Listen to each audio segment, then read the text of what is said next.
Ano yan? Through ano ba yan? Online? Opo, ma'am. Tama na lang po kayo sa paano si G. Ano ba yung kinuha ko? Paano kayo Wala siya appliances. Ay, babayaran? Babayaran po ng 54,000. Magkano?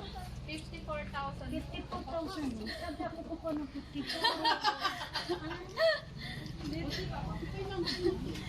Baka napindot mo sa cellphone.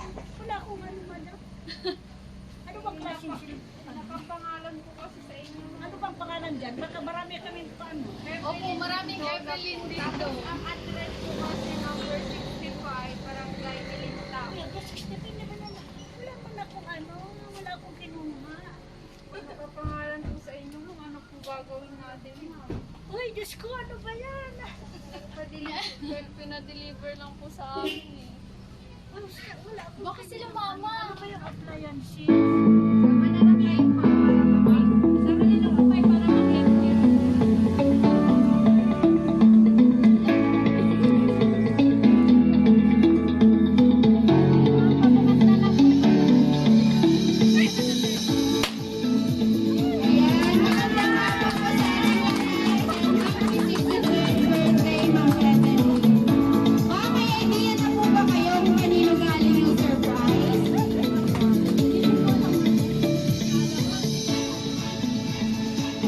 Yan, mukhang walang idea si ma'am kung kanino galing. Ma'am, prank lang yun, baka kinakabahan.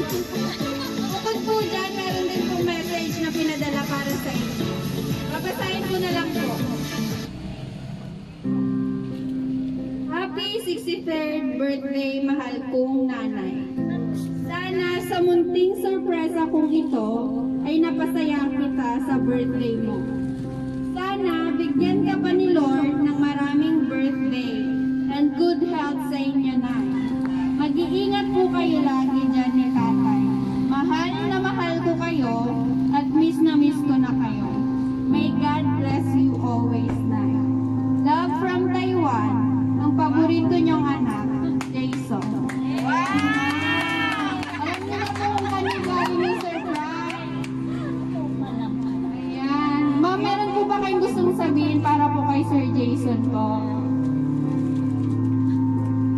Maraming. Hindi ko talaga inaasahan na bigyan mo ako ng ganitong surprise. Maraming salamat, anak. Akala ko kasi hindi ko alam. Basta alam ko mahal na mahal kita, anak. At saka salamat sa birthday gift na binigay niya sa akin. Maraming salamat, anak. Mag-ingat ka dyan. Sana umaba pa rin ang buhay ko kasi ilang taon na ako, 63.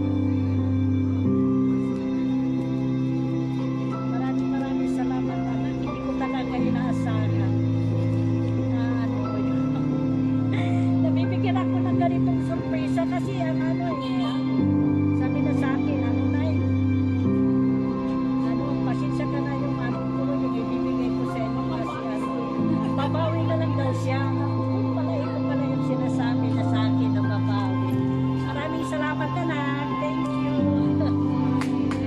Palakpakan naman natin si Ma'am Evelyn. Pwede po ba lumapit kayo niyan dito and kantahan po natin siya ng happy birthday para mas lalo pa siyang sumaya. Hindi ko talaga sa Happy birthday